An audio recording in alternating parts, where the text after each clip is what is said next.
Chapter 7. The Time-Binding Dialectic, Acceleration and Deceleration. In the dialectic between nature and the socially constructed world, the human organism is transformed. In this dialectic, man produces reality and thereby produces himself, Berger and Luckman, from the social construction of reality. The first and second circuits are evolutionary stable strategies. They have worked in more or less the same form, not just for primates, but for other mammals and for many other species over vast eons of time. The third semantic circuit is an evolutionary unstable strategy. It could very accurately be called revolutionary rather than evolutionary. The first two circuits are based on negative feedback in the biological sense. They maintain homeostasis, that is, they return over and over to the same ecological, ethological balances. The function of negative feedback is to return to such a steady state.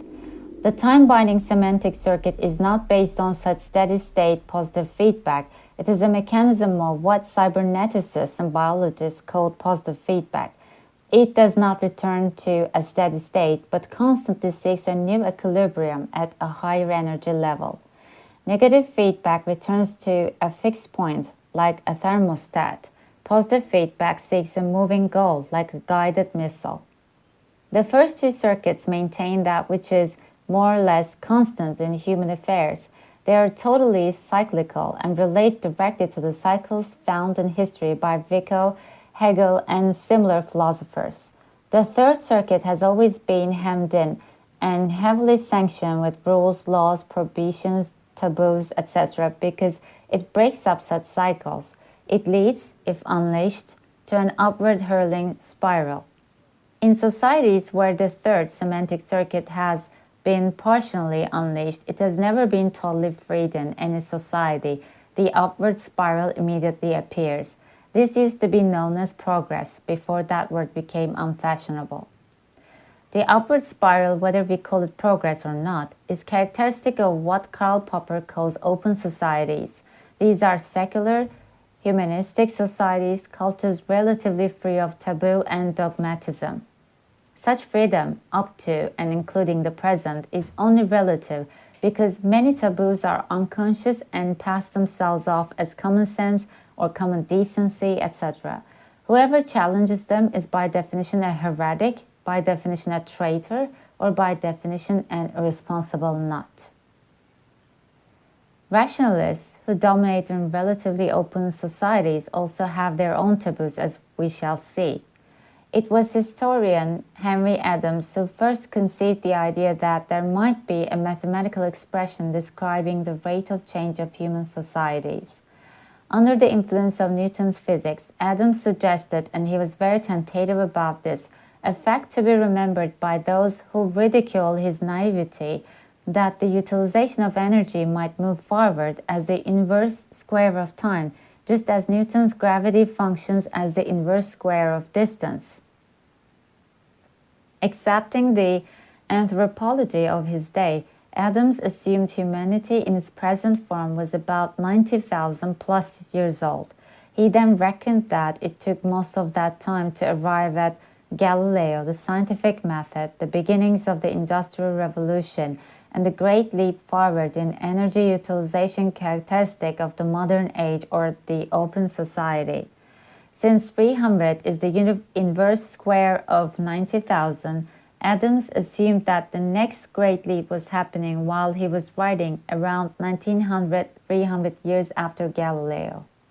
Looking about him, he decided this next jump to higher energy was occurring in the researchers of the Curies who had discovered radioactivity. As many commentators have noted, it is impossible to read Adams on this subject without feeling that he is very accurately forecasting the atomic age. Adams went further with the acceleration of a great idea. Since 17 plus is the inverse square of 300, he predicted that the next great evolutionary stage would begin in 1917 plus. And since the inverse square of 17 is 4 plus, he predicted the next step in around 1922. By then, he said we should have infinite energy at our disposal. It didn't quite work out that way. Nevertheless, Henry Adams was on the right track. His math was just oversimplified. Also on the right track was Henry's brother Brooks, who was also looking for laws in history. Brooks observed a pattern which may or may not be entirely true, but is as approximately true as the similar generalizations of Vico, Hegel, Marx, and Toynbee. Every civilization, Brooks Adams proposed, goes through 4 stages. 1. The monopolization of knowledge by priests. For example, the Egyptian priests kept written language a secret among themselves, as did the Mayan priests. 2. The monopolization of military power by conquerors who made themselves states or governments. For example, a French bastard. Tom Paine's description of William the Conqueror lands on the shore of England with a superior technology, warriors on horse versus native warriors on foot, and he becomes king. His relatives and sycophants become lords of the land. 3. The monopolization of the land by these landlords, the extraction of tribute, rent from those who live on the land. 4. The monopolization of the issue of currency by national banks, the extraction of tribute, interest for each piece of currency put into circulation. Most civilizations seem to have gone through at least 3 of these stages, not always consecutively. Some have passed through all 4. Brooks Adams also noted that centralized capital, the accumulation of wealth in the hands of a few interrelated families, seems to have been moving steadily west throughout recorded history. The first major accumulations are to be found in Sumer, the center of money power, then shifted to Egypt, to Greece, to the Italian peninsula, to various parts of Germany, and then to London. At the time Brooks Adams was writing, he saw the balance teetering between London and New York, and he predicted that the decline of the English Empire would shift the balance to New York within the first half of the 20th century. He seems to have been right. Brooks Adams had no theory as to why this westward movement of wealth had been going on for 6,000 years. He merely observed the pattern. The shift is still continuing in the opinion of many. For instance, Carl Oglesby, in the Cowboy versus Yankee War, sees American politics since 1950 dominated by a struggle between old Yankee wealth, the New York-Boston axis, which replaced London after 1900, and new cowboy wealth, Texas, California oil and aerospace billionaires. As of 1997, it looks like the cowboys are winning, which is what one would expect if there were a real law behind Adams' east-west migration of capital. One night in 1919, Count Alfred Korzybski awoke from a vivid dream, tears of joy streaming down his face. With a vivid sense that the passing of signals from generation to generation, the Third Circuit time-binding function, was what distinguished us from the other primates. Korzybski originally suggested that time binding could be defined mathematically.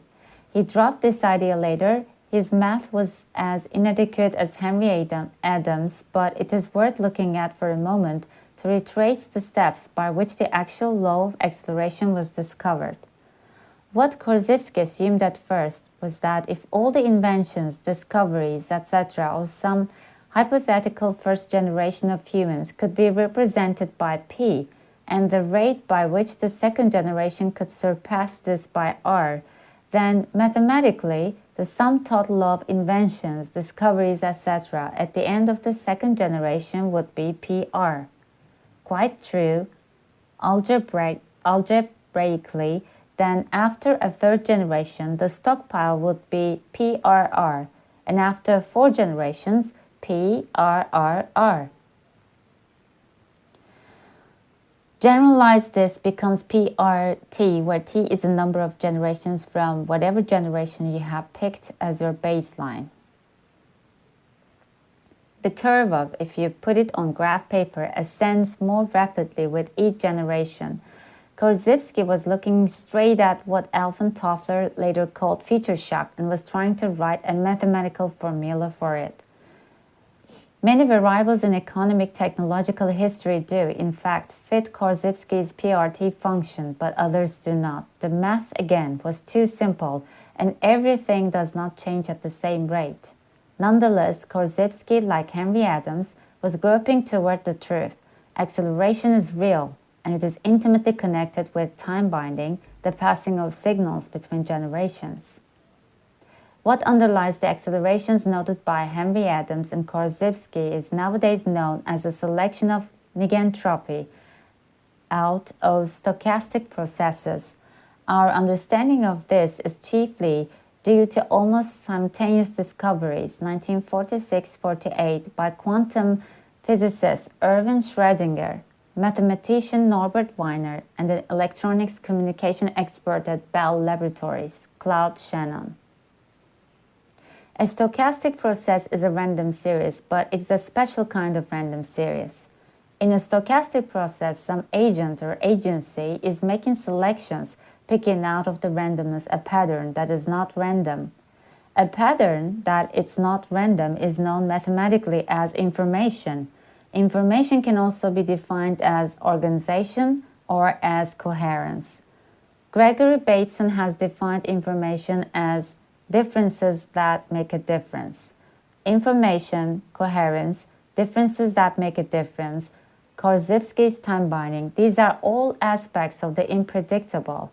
If you know something already, or can predict it easily on the basis of what you do know, it is not information for you. Conversely, if you don't know something or can't predict it, it is information. The dynamism of evolution, we repeat, is a selection of information coherence out of a random series of events. The emergence of information can be illustrated crudely by the following three poemlets. Roses are red, violets are blue, sugar is sweet, and so are you. Unless the reader has lived in relative isolation from American English folk culture, this poem had very little information for him. You could guess what was coming every step of the way, but consider by contrast. Roses are red, ink is blank. Ink is black, do me a favor, go sit on a tack. This crude jest of grade school origin has more information for more readers because it is less predictable. Another leap in information content occurs in Steve Elian's Roses are red, violets are blue. You think this will rhyme, but it ain't gonna. The humorous unpredictability of this poem gives it mathematically a higher information level than the predictable Valentine poem we started with.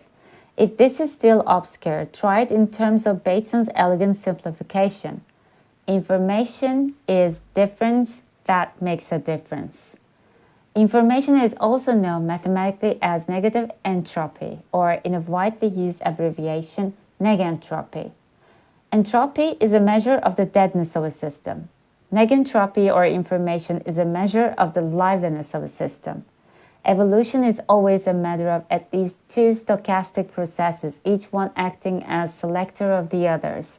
That is, in non-living systems where no such selection is involved, entropy, lack of coherence, steadily increases as stated in the famous second law of thermodynamics.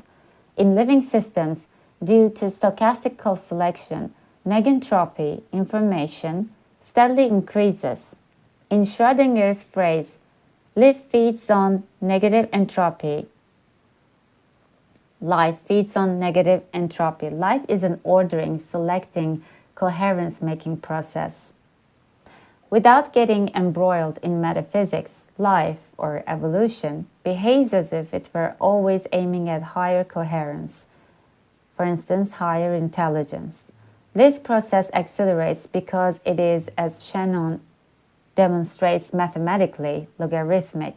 Logarithmic processes are such that if you put them on graph paper, the curve rises more and more all the time. Hence, the accelerations noted by Adams and Korzybski are human increments in a process that has been innate in evolution all along. The human increment accelerates faster than pre-human evolution because through the third semantic circuit and symbols, words, maps, equations, etc., we are able to pass information, negative entropy, coherence from generation to generation. Worldwide wealth in terms of real capital, plants in operation, actual known resources, etc., has been doubling every generation since economists started collecting statistics in the 18th century. Where does this wealth come from? According to orthodox economists, it comes from land, labor, and capital. According to Marxists, it comes from land and labor alone. And the capitalist is a thief who has inserted an artificial bookkeeping system into the process. Both are wrong. Land and labor alone, and land, labor, and capital together can't produce new wealth if they're all organized by a fallacious idea, such as searching for oil where oil is not. The real source of wealth is correct ideas, workable ideas, that is negative entropy, information. The origin of these coherent, workable ideas is the human nervous system. All wealth is created by human beings using their neurons intelligently. A neurotic young man once went to a Zen master and asked how he could find peace of mind. How can you lack anything, the Roshi asked, when you own the greatest treasure in the universe? How do I own the greatest treasure in the universe? Asked the young man, baffled. The place that question comes from is the greatest treasure in the universe, said the master, being more explicit than is common for a Zen teacher. Of course, as a Buddhist, the master had taken a vow of poverty and did not mean exactly what we mean here. But he knew that the brain produces all that we experience, all our pain and worry, all our bliss states and ecstasies, all our higher evolutionary vistas and trans-time peak experiences, etc. It is also the greatest treasure in the universe in the most materialistic economic sense.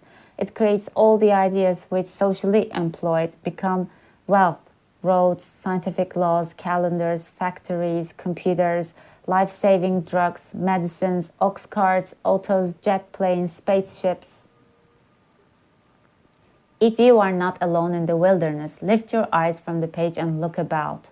All that you see, whoever theoretically owns it, is a time-binding product of the materialized or manifested ideas of creative men and women. It is all negative entropy, coherent order, and it is moving toward higher and more coherent order at a faster rate of change all the time. Of course, if you are alone in the wilderness, you will also see coherent order, but in this case, the rate of change toward higher order is much slower. That is, those stochastic processes, which we call genetic drift, evolution, etc., are co-selecting higher order at a different time rate than those stochastic processes, which we call human thought, invention, culture, etc. This is why it is so hard to reach agreement about whether the natural processes are intelligent or not. As Bateson points out, if we accept any ordering process as intelligent, then the biosphere is indeed intelligent. But if we save the word intelligence only for those ordering processes that move at the same speed as our brains, then nature is merely mechanical, not intelligent. To an extraterrestrial with a different time sense than ours, this question would not arise at all. Most of what we perceive in the human environment is made up of concretized ideas in the above sense. Look again at a human community. You are seeing the historical human mind manifesting itself. All ideas are not equally good, of course. All manifested ideas, human creations in the biosphere, are therefore not equally good. This is why John Ruskin, a century ago, tried to introduce a distinction between wealth and ill. This distinction did not become accepted and incorporated into our language because people at that time were not ready for it. Wealth, in Ruskin's sense, consists of all those artifacts, concretized ideas, which enhance human life, or life generally. Ill consists of those artifacts which destroy, demean, or degrade life. A factory that pollutes the air or water is ill in this sense. So is a bomb, a sword, a pistol, a tank of nerve gas. The westward migration of capital noted by Brooks Adams was a migration of both wealth and ill. Obviously, under primitive planetary conditions, finite space and finite resources, The Ilth was perceived as necessary to protect the wealth. Territorial politics are much the same among domesticated primates as among other mammals. The primates are just smarter at building more omni-lethal weapons faster. This was originally a survival trait, an evolutionary relative success, because primates are born without the physiological inbuilt weaponry, lethal teeth, claws, horns, etc. of other mammals. Since the age of reason, the 18th century, the exponential increase in wealth, life-enhancing ideas manifesting has led to more and more utopian yearnings. At the same time, the equal and opposite increase in ill has led to more and more dystopian and apocalyptical fears. Capital has moved steadily westward because new ideas always appear on the expanding wave. One's expectations about the future, utopia or dystopia, are always based on what one thinks is a dominant force in evolution. This whole book, not just the present chapter, is based on the belief that an overview of evolution shows beyond all doubt that wealth-producing faculty, the search for higher coherence, is a deciding factor. The ill-producing faculty is an archaic mammalian survival system rapidly becoming obsolete. The highest historical concentration of wealth, real capital, and ideas generating new capital, now coexist with the highest concentration of evolutionarily advanced nervous systems. In California, Oregon, Alaska, British Columbia, Arizona, Texas, the Hawaiian Islands, Japan, and all around the Pacific, where East meets West, the world of 2000, 2010, and 2050 is being created by persons who are veterans of a gigantic neurological revolution, the psychedelic pioneers of the 1960s, the graduates of the consciousness movement of the 1950s, 70s, the synthesizers of modern psychology and ancient Oriental mind sciences. These persons are called the Aquarian Conspiracy by Marilyn Ferguson, one of their spokespersons. They are denounced as the Me Generation by Tom Wolfe, a time traveler from New York, from the neurological past, from a culture crystallized before 1950. This Me Generation is a temporary high water mark of the time-binding function, moving steadily westward, away from tradition, away from dogma. They are the products, as Edmund Burke said, of the first Americans, of the dissidents of dissent and the Protestantism of the Protestants. Every heresy that left Europe produced newer, wilder heresies in the eastern seaboard, 1600, 1800. Those that were too far out had to move further west and produce the 1,000 utopian communities, anarchist, evangelical, free love, etc., that were attempted in the Midwest during the 19th century. Those who were even further out of the traditional mode moved further westward in the last 30, 70 years. All of the fallout of this migration seems weird to the eastern states and even weirder to Europeans. It all became much weirder still when it hit the Pacific and began to interact with Oriental neurosciences and brain change arts like yoga and Taoism and Zen. It swallowed the Oriental lessons whole without becoming Oriental entirely. It remained Western, the dissidents of dissent, etc., and it has been gaining momentum and direction for 2 or 3 decades now. It aims at higher coherence and higher intelligence. This is the new power elite. As youngsters, these Aquarian conspirators made the youth revolution of the 1960s, which, whatever its successes and blunders, permanently changed and improved student administrator teacher feedback in our universities, liberated our Puritan culture for some healthy hedonism, imported a dozen varieties of Oriental neuroscience and 24 varieties of Oriental humbug, Alice, launched the ecology movement, the first planet-wide perception of the difference between wealth and ill, recreated a true love of the wilderness and of wild creatures, pioneered flex time and other liberations from economic robothood, launched women's lib, gay lib, child lib, and generously supported black lib, ended the Vietnam War, spread holistic medicine throughout our culture, etc. The same group is now leading the computer revolution, spearheading the drive towards space migration, supporting the Hunger Project, which will abolish starvation in our lifetimes, leading the longevity revolution, and the search for immortality, etc. And they are all very conscious of being part of the intelligence intensification explosion, which is the major topic of this book. This type of Western progressivism or utopianism came out of the Mideast and is the distinct contribution of the Jews, which is why all reactionaries are intuitively anti-Semitic, as William Blake wrote of this tradition. The prophets Isaiah and Ezekiel dined with me, and I asked them how they dared so roundly to assert that God spoke to them, and whether they did not think at the time that they would be misunderstood and so be the cause of imposition. Isaiah answered, I saw no God nor heard any infinite organical perception, but my senses discovered the infinite in everything, and as I was then persuaded and remained confirmed that the voice of honest indignation is the voice of God, I cared not for consequences, but wrote.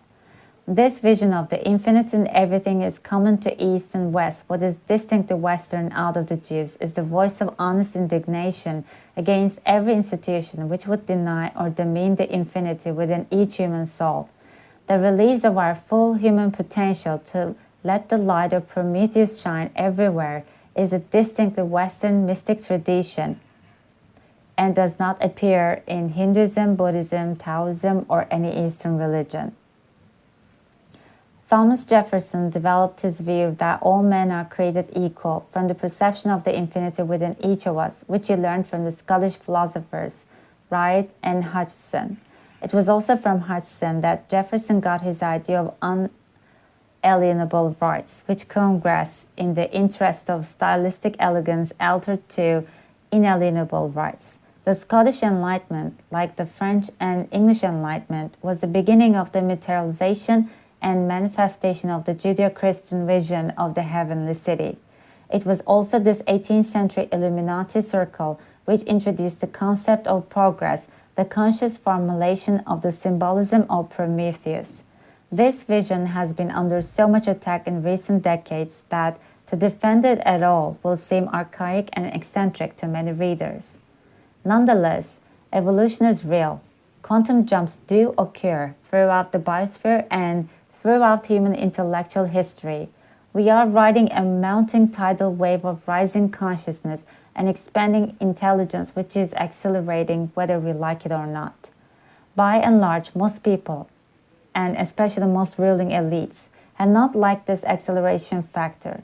The migration of capital, for instance, ideas, westward has been largely a flight from oppression, an escapist movement, as critics today describe space as escapist. Everywhere, everyone, the rulers of society have tried to put a brake on the Third Circuit, to decelerate the acceleration function, to establish limits on what was printable, discussable, even thinkable. The Greek myth of Prometheus bound, the Titan who brought light to humanity and is eternally punished for it, is the synecdoche, the perfect symbol of how the Third Circuit has been handled in most human societies. The peculiar way most societies have imprinted the Fourth Sociosexual Circuit, the weird taboos which restrain us all in every tribe, however technologically advanced, is part of the acceleration-deceleration dialectic. The Fourth Circuit has been largely imprinted to serve as a brake, holding back the free activity of the time-binding semantic circuit.